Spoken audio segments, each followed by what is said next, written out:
A big DC fan और मुझे लगता है डीसी में पोटेंशियल है मार्वल से भी ज्यादा, क्योंकि डीसी गॉड लेवल पे बात करती है और उनके ह्यूमंस भी जोकर जैसे हैं जो गॉड्स को घुटनों पे ला दे। इसीलिए जोकर सबको इतना पसंद है, खासकर डार्क नाइट में जब जोकर ने अकेले बैटमैन और गॉथम को हिला के रख दिया था। और जोकर पहला सुपर हीरो फ्रेंचाइजी में से एक है जिसे ऑस्कर मिला था और जोआकिन फीनिक्स वाला भी एकेडमिक अवार्ड विनर रह चुका है। लेकिन इसका सीक्वल देख के कैश ग्रैब लगता है, जिसकी ना तो जरूरत थी और ना ही ग्रेटर यूनिवर्स में इसका कुछ इनपुट है। एंड उससे भी बड़ी बात, इस यूनिवर्स में बैटमैन भी नहीं है और बैटमैन के बिना जोकर उतना ही अधूरा लगता है जितना कि सुपर हीरो सीरम के बिना स्टीव है। एंड चलो फिर भी अगर ये मूवी जोकर के कैरेक्टर पे ज्यादा फोकस करती तब भी कुछ कैरेक्टर डेवलपमेंट हमें दिखता साइकोपैथिक जीनियस की। लेकिन पिछली मूवी जैसे ही इस मूवी में भी आर्थर फ्लेक के थॉट प्रोसेस पे हमें ज्यादा क्लियर रिव्यू मिलता है। तो इसका नाम जोकर था ही क्यों? इसे होना चाहिए था आर्थर की गर्लफ्रेंड से उसका कॉन्फिडेंट होना। एंड हार्ले क्विन इस मूवी में Lady Gaga as an actor और सिंगर बहुत अच्छी थी, बट मार्गरेट रॉबी इनसे कई बेहतर हार्ली थी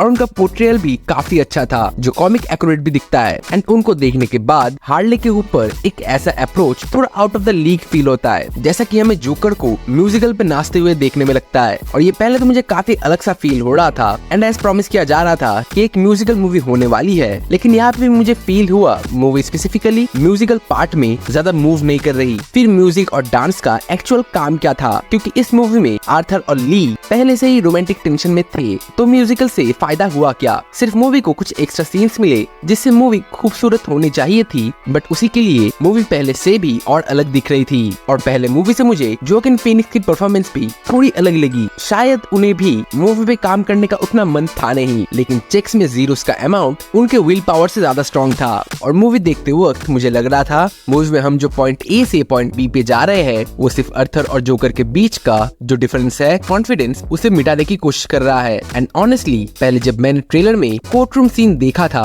मुझे काफी इंटरेस्ट आया था, लेकिन मेरे दिमाग में जोकर के डार्क नाइट वाला मास्टरमाइंड और आई था। तो सेकंड हाफ में जब कोर्ट रूम में जोकर डोमिनेट करने लगता है तब कुछ देर के लिए सच में मजा आ रहा था मुझे, बट क्लाइमैक्स थोड़ा एंटी क्लाइमेटिक फील होता है जोकर कॉमिक बुक से। और इस मूवी को अगर फिर से देखने का ऑफर मुझे मिले तो शायद मैं देखना चाहूंगा, क्योंकि देखने लायक मूवी तो ये जरूर है, बट ना तो ये नॉर्मल ऑडियंस के लिए है और ना ही सुपर हीरो ऑडियंस के लिए। सो इसका टारगेट ऑडियंस हद से ज्यादा कस्टमाइज हो जाता है और इसके बॉक्स ऑफिस पे शायद इसका इफेक्ट हमें दिखेगा भी। बट अगर कोई पहले मूवी के हैंगओवर से सीक्वल बनाता है कैश ग्रैब करने, then you have to be smart like hell. और यह तो अच्छा खासा मौका था भी, लेकिन डायरेक्टर की अलग और बोल्ड अप्रोच ही शायद गलत साबित हो गई, क्योंकि मुझे तो लगा ये मूवी कुछ अलग ट्राई करती है, बट चांसेस कमी है कि मैक्सिमम अमाउंट ऑफ ऑडियंस को ये रिलेटेबल लगेगी। And I hope I am wrong this time. और ना जाने क्यों वार्नर ब्रदर्स जो भी करते हैं वह कुछ ना कुछ उनका गलत हो ही जाता है। So hope for the best, क्योंकि जेम्स गन को आगे डीसीओ को संभालना भी होगा